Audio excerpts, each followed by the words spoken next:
राधे राधे दोस्तों, शिव बाके बिहारी की कृपा आप पर और आपके समस्त परिवार पर सदा बनी रहे। शिव महापुराण में वर्णित पशुपति नाथ का व्रत देवाधिदेव महादेव के इसी स्वरूप को समर्पित है। दोस्तों, अगर कोई मनुष्य सच्ची श्रद्धा और पूर्ण विधि विधान के साथ पशुपति नाथ जी के व्रत को करता है तो उसकी मनोकामना अवश्य ही पूर्ण होती है। दोस्तों, आज इस वीडियो में हम जानेंगे कि पशुपति नाथ के व्रत कब करने चाहिए, कितने सोमवार करने चाहिए, पशुपतिनाथ व्रत की पूजा सामग्री क्या है और इस व्रत के नियम क्या है।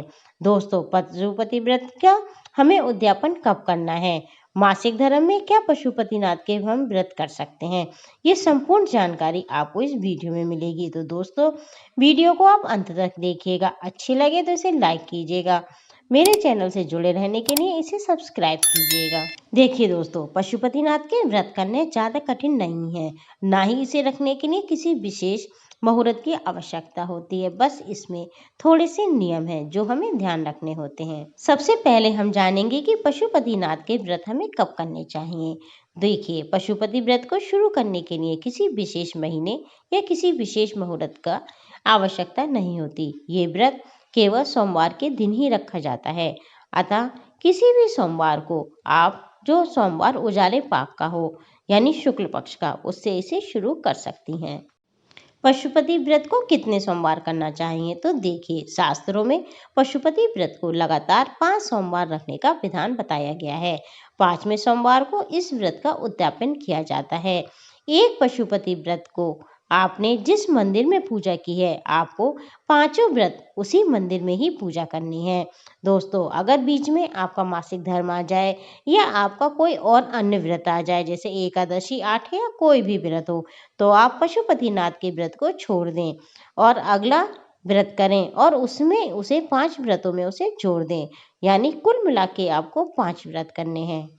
पशुपति व्रत की पूजा आपको अपने घर ही करनी है। इस व्रत में आप किसी के घर का अन्न जल ग्रहण नहीं कर सकती।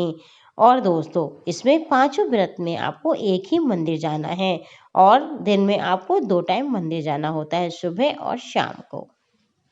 अब हम बात करेंगे पशुपति व्रत की पूजा सामग्री की। तो पशुपति व्रत भगवान शिव को प्रसन्न करने के लिए किए जाता है। अतः इस व्रत में आप वही सामग्री प्रयोग में लाएं जो कि हम शिवलिंग पर अर्पित कर सकें। देखिए, हमारे शास्त्रों में ऐसी कई सामग्रियां हैं जो कि भगवान शिव को अति प्रिय हैं। बस आप इस बात का ध्यान रखें कि जिस भी सामग्री से आपने सुबह का पूजन किया है, थाल में बची हुई उन्हीं सामग्री से आपको शाम को पूजा करनी है। हाँ, जल आप दोबारा लोटे में भर सकते हैं। पशुपतिनाथ व्रत की सामग्री इस प्रकार है, जिसे आप नोट कर लें। देखिए, पीला, लाल अथवा सफेद चंदन, पुष्प, रोली, कलावा, गुलाब, अबीर, भांग, धतूरा, भस्म। अगर आपके पास भस्म ना हो तो आप सफेद चंदन भी ले सकते हैं।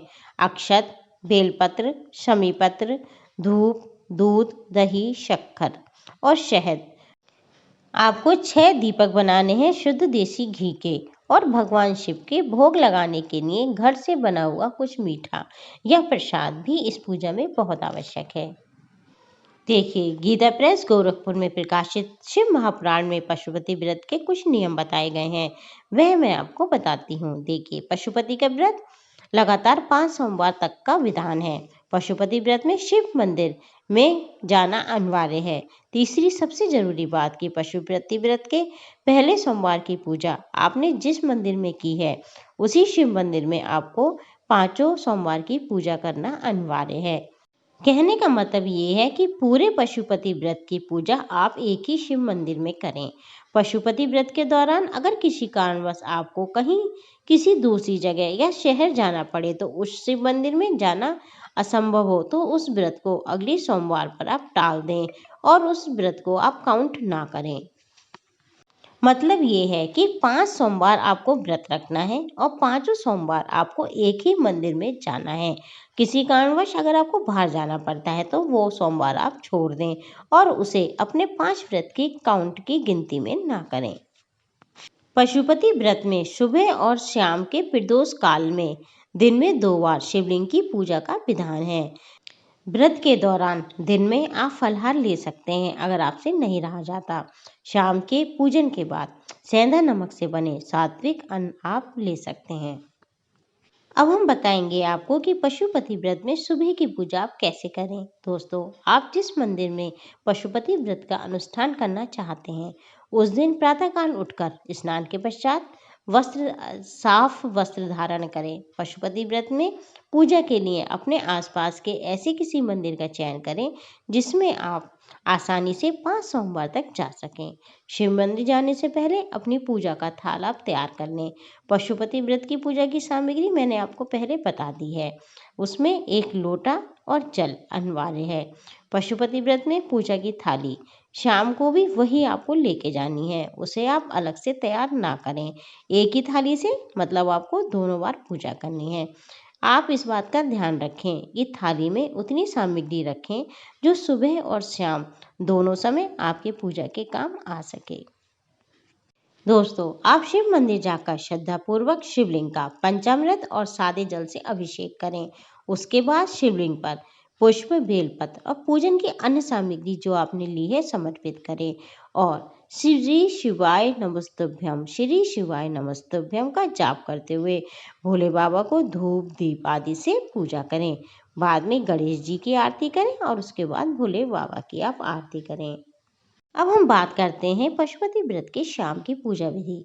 शाम की पूजा में ये ध्यान रखना जरूरी है कि पूजन की थाल की सामग्री सुबह वाली ही हो। दोबारा थाली आपको लगाने की कोई जरूरत नहीं है। सुबह पूजन के बाद जो सामग्री बची है उसी से आप शाम की पूजा करें, ऐसा विधान है। शाम की पूजन के लिए थाल में 1 लोटा जल, 6 घी के दिए और भोग लगाने के लिए कोई मीठा प्रसाद जैसे हलवा, चावल की खीर या मालपुआ, लड्डू या बर्फी इत्यादि आप ले सकते हैं। पशुपति व्रत के प्रसाद को आपको घर पर ही तैयार करना है और इस बात का विशेष ध्यान रखना है कि पूरा प्रसाद यानी जो आपने बनाया है सभी आप मंदिर में ले जाएं। घर में उसके हिस्से ना करें, मंदिर ले जाकर ही उस प्रसाद के 3 हिस्से करें। 3 प्लेट भी आप अपने साथ रख के ले जा सकती हैं। अब शिव मंदिर जाकर सर्वप्रथम आप शिवलिंग पे जल अर्पित करें, क्योंकि पंचामृत तो सुबह आप अर्पित कर चुकी हैं, तो शाम को जल अर्पित करें। बहुत से मंदिरों में शाम को जल नहीं चढ़ाने देते, तो आप शिव जी पे उस समय छींटा जल का लगा सकती हैं। तत्पश्चात आप शिव जी का जो आपकी थाली में सामग्री है उसी सामग्रियों से शिव जी का श्रृंगार करें। थाल में लाए 6 घी के दीपक को शिवलिंग के सामने रखें। अब अपनी मनोकामना बाबा को कहते हुए बारी बारी से 5 दियों को आप वहीं पर जलाएं। अब 6वें दिए को बिना जलाए घर पर आप उसी थाली में रखकर वापस ले आएं। अब जो प्रसाद आप घर से ले गई हैं, पूरे प्रसाद को भगवान के समक्ष रखें। अब इस प्रसाद को आप 3 बराबर बराबर हिस्सों में बांट लें। 2 हिस्से शिवलिंग पे आपको अर्पित करने हैं तथा बचे हुए हिस्से को घर में वापस थाल में ला के रख दें। अब श्री शिवाय नमस्तुभ्यम का जाप कर अपनी मनोकामनाएं शिव जी से बोलें। अब वापस अपने घर आ जाएं और घर के मुख्य द्वार के सामने बाहर ही बैठ जाएं और उस दिए को थाली में से निकालकर अपनी मनोकामना बोलते हुए घर में जब आप घुसें उसके दाहिने तरफ उस दिए को आप जलाकर रख दें।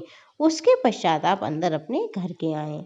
अब प्रसाद का जो हिस्सा आप मंदिर से वापस लेकर आई हैं उस हिस्से को आप स्वयं ग्रहण करें। इस प्रसाद को अपने परिवार के सदस्यों या किसी और को आपको नहीं देना है।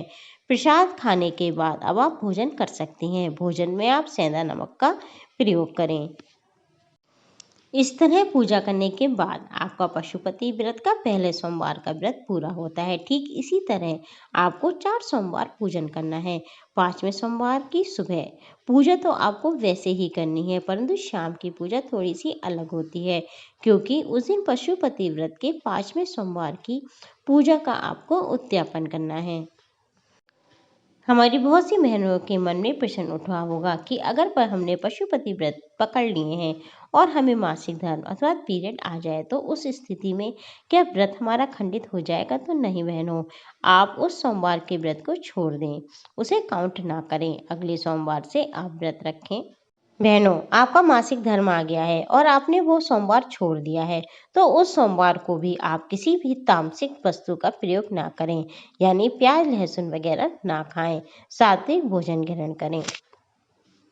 तो दोस्तों, पशुपति व्रत के नियम से जुड़ी ये जानकारी आपको कैसी लगी? मैंने अपनी तरफ से पूरी कोशिश की है कि आपको पशुपति व्रत के नियम समझ में आ जाएं। अगली वीडियो में मैं आपको बताऊंगी कि आपको पशुपति व्रत का उद्यापन कैसे करना है।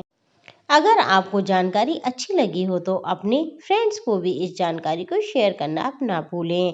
और दोस्तों, मेरे इस चैनल से जुड़े रहने के लिए मेरे चैनल को सब्सक्राइब करें, बेल बटन को क्लिक करें, ताकि मैं जब भी कोई नई वीडियो यूट्यूब पर अपलोड करूं तो उसका नोटिफिकेशन सबसे पहले आपको मिले। राधे राधे दोस्तों, आपका जीवन मंगलमय हो।